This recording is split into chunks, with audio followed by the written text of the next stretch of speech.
Dale nomás. Vale. Bueno, buenas tardes. ¿Comieron algo?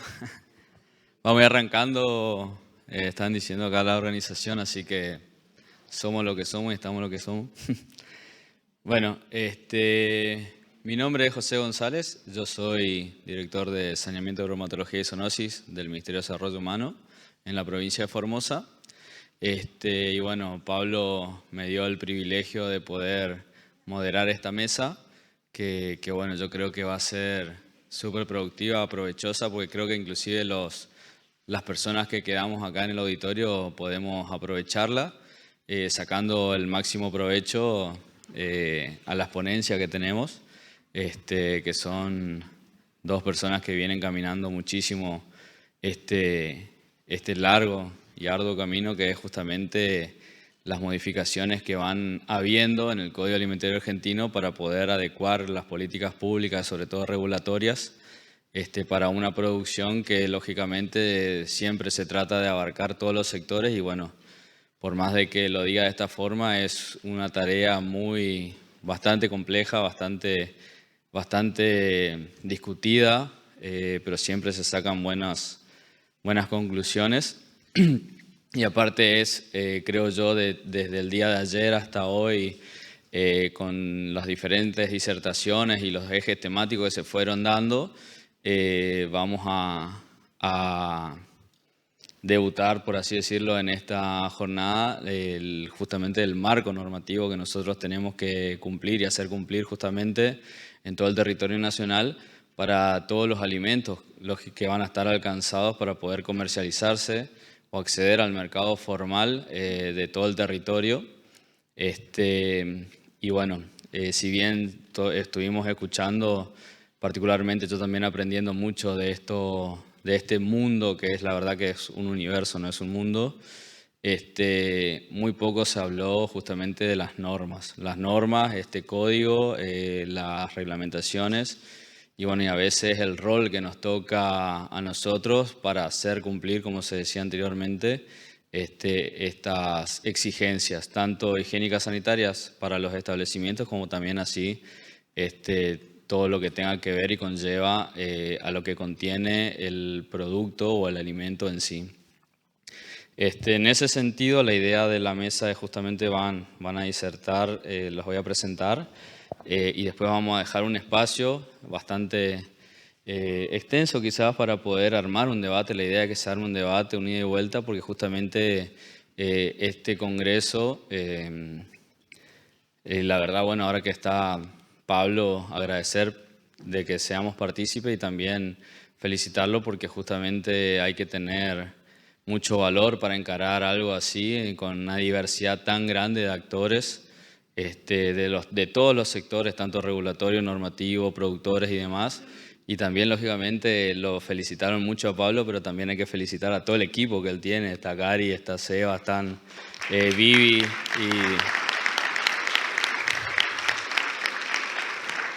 y la realidad es que nosotros que quizás damos las caras en nuestras provincias, en nuestras jurisdicciones o en las presentaciones que damos, tenemos todo un equipo atrás, así que bueno, esto se construye en equipo y un poco también es la mirada y el espíritu de estas mesas y bueno, el ámbito de la Comisión Nacional de Alimentos es justamente eso, cada uno defendiendo la territorialidad y la idiosincrasia y un poco también a nuestros productores locales. Bueno, vamos a pasar directamente a la presentación.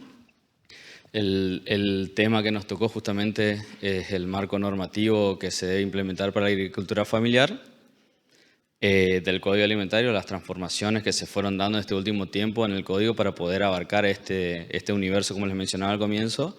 Y para eso van a estar en la mesa la licenciada Sandra Ucha, ella es licenciada biológica, es licenciada en Ciencias Biológicas y Gestión de los Alimentos, actualmente a cargo del Servicio de Cooperación Técnica para la Planificación y la Gestión Federal del Instituto Nacional de Alimentos, del ANMAT, y también es la coordinadora del Grupo de Trabajo ad hoc de la Comisión Nacional de Alimentos sobre la agricultura familiar.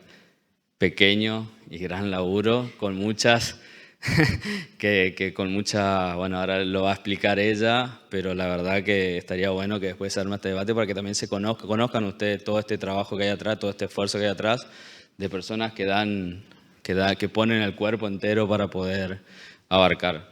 Y por supuesto también está Lucía González Espinosa, también otra persona que le pone muchísimo el cuerpo a este universo.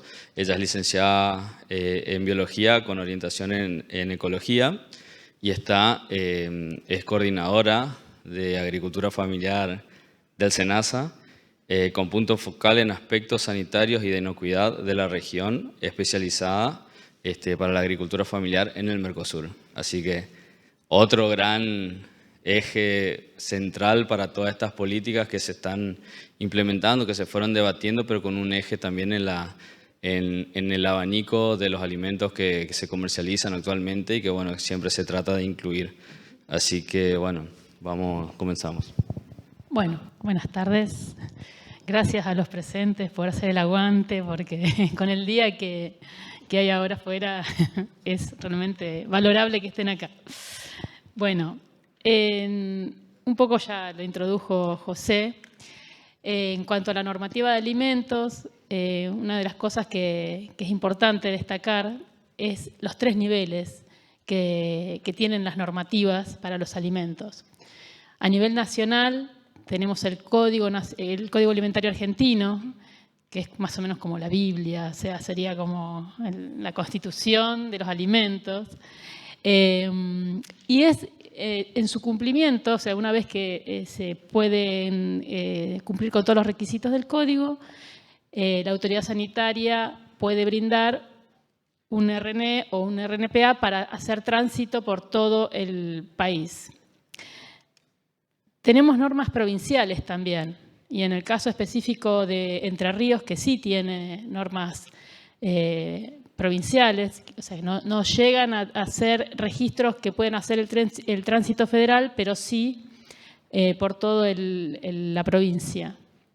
No todas las provincias otorgan este tipo de registros, pero bueno, en el caso particular de Entre Ríos sí. Y tenemos también las normativas locales. Nosotros ahora estamos en Paraná, va a haber normativas que son quizás ordenanzas, decretos o otro tipo de normativas que van a habilitar a los comercios aledaños, digamos, que no pueden salir de la jurisdicción del ejido municipal. Además de lo que es todo lo que son por ahí carnicerías, fruterías, panaderías, pero también puede haber algún pequeño establecimiento que produce alimentos envasados y puede llegar a tener un registro municipal. Bueno, como les dije, el Código Alimentario Argentino, no nacional, perdón, ahí está mal, es una ley y como toda ley que es firmada por un poder ejecutivo, en el caso, vamos a ver, bueno, en la siguiente, que es de cumplimiento en todo el país y en todas las provincias que adhieren al código. Incluso hay municipios que adhieren y otros que no. En general, cuando adhieren es la normativa de base. Por otra parte, bueno, lo que decía del Registro Nacional del Establecimiento es cuando se cumplen con todos los requisitos del código. El código es una herramienta que tiene artículos que son horizontales, que son, por ejemplo, bueno, todos deben cumplir con el artículo 21, que es el carné de manipulador. Todos los establecimientos deben cumplir con las buenas prácticas de manufactura. Y después están los capítulos que son verticales, que se llama, que es, por ejemplo, bueno, voy al artículo de aceites, busco aceite de oliva y busco el requisito para el aceite de oliva, si es extra virgen, si es virgen, bueno, ahí van a estar las condiciones, las características. Cuando se cumplen esas condiciones, entonces la autoridad sanitaria puede dar un registro nacional del producto alimenticio. Cuando tienen RNPA, quiere decir que puede circular, se puede comercializar en todo el país y a eso se lo denomina tránsito federal. El capítulo 2 bueno, como les dije, hay algunos capítulos que son horizontales, que se deben cumplir en general. Habla de las condiciones generales de las fábricas y de los comercios de alimentos. Son normas de carácter general, habla del cumplimiento de las buenas prácticas, de HACCP, la HACCP, digamos, en puntos críticos de control en algunos establecimientos, no en todos. Está indicado en qué requisitos hay que cumplir. Habla del artículo 21 del carnet manipulador y después habla de algunas características de establecimientos en particular. Describe panaderías, carnicerías, fruterías, etc. Y cuando hablamos de establecimientos o fábrica de alimentos, uno normalmente imagina una industria. El código está diseñado desde su origen muy enfocado en este tipo de empresas o de industrias. Para el código, esto es una fábrica de alimentos, esto es un establecimiento de alimentos. Entonces, los estándares suelen ser como altos para un pequeño productor. Entonces, no hay que olvidar que hay establecimientos de menor escala, que pueden ser producto de la actividad familiar o de un establecimiento comunitario, o, por ejemplo, establecimientos lácteos de elaboración artesanal. Y un poco el trabajo nuestro fue hacer foco en estos tres tipos de establecimientos para darle un marco normativo que pudiera quizás adecuar, no tener la vara tan alta, pero no por eso perder la inocuidad. Cuando se habla de un producto inocuo, los artículos que vamos a ir viendo siempre promulgan y buscan que sean inocuos. Antes les voy a decir que, bueno, para modificar el código alimentario hay una comisión nacional, que bueno, acá hay un montón de representantes de la CONAL, entre otros Pablo, José, bueno, hay un montón que veo por acá. Es un ámbito donde las normas se proponen, pero no las proponen únicamente los referentes o los representantes de las jurisdicciones. Cualquier ciudadano, cualquier organización, cualquier universidad, cualquier persona ciudadana puede presentar modificaciones al código.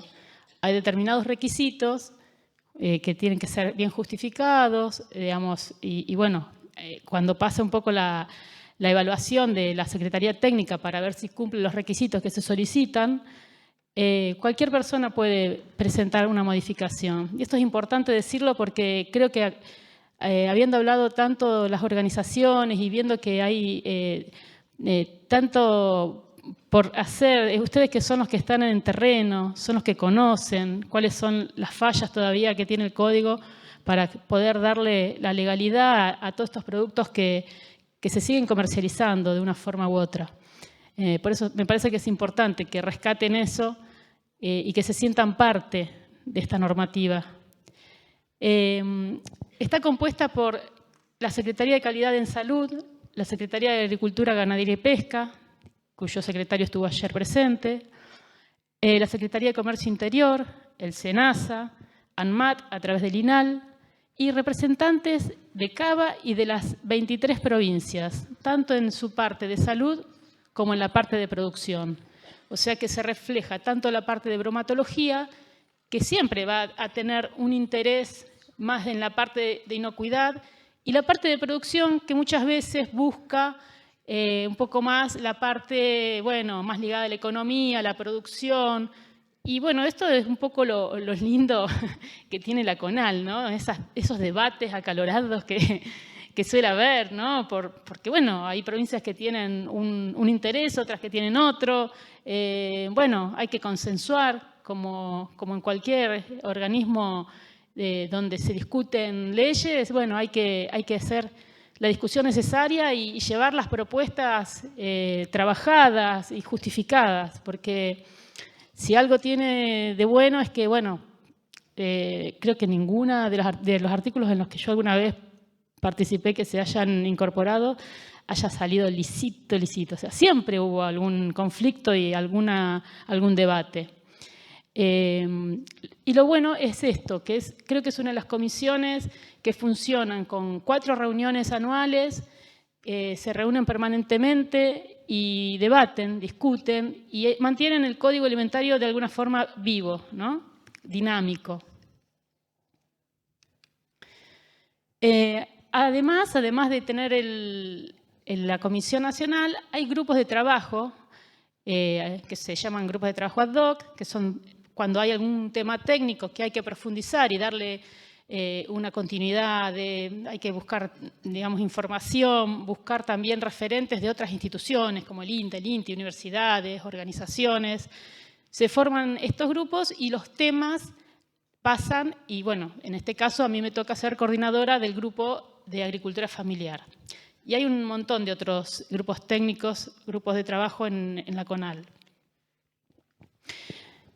Los antecedentes, bueno, vienen un poco a partir del año 2014, cuando ahí nos conocimos con Lucía, en las primeras reuniones del CENAF, cuando, bueno, ahí la presidenta Guillén, Diana Guillén, convoca a este grupo de agricultura familiar y se trabajó tanto para la parte de lo que después fue lo que es la modificación del decreto del SENASA y otra parte que era para modificar el código alimentario. Entonces se formaron como dos grandes grupos y ahí, bueno, se forma este grupo de trabajo.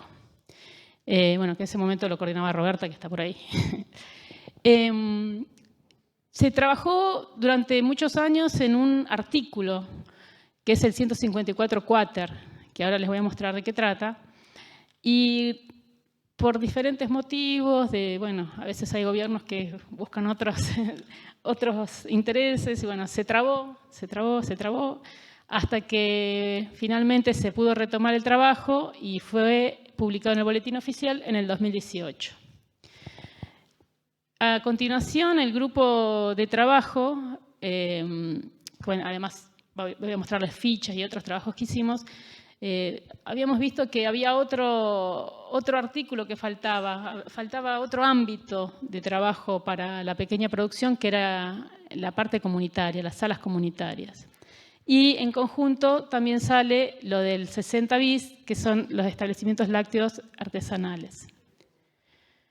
Bueno, esto es el 154 Quater, que son los que elaboran y comercializan alimentos a partir de la actividad agroalimentaria familiar. Se publicó en 2018 y en realidad, digamos, los requisitos son básicamente los mismos, todo lo que dice el código, pero da 3 excepciones.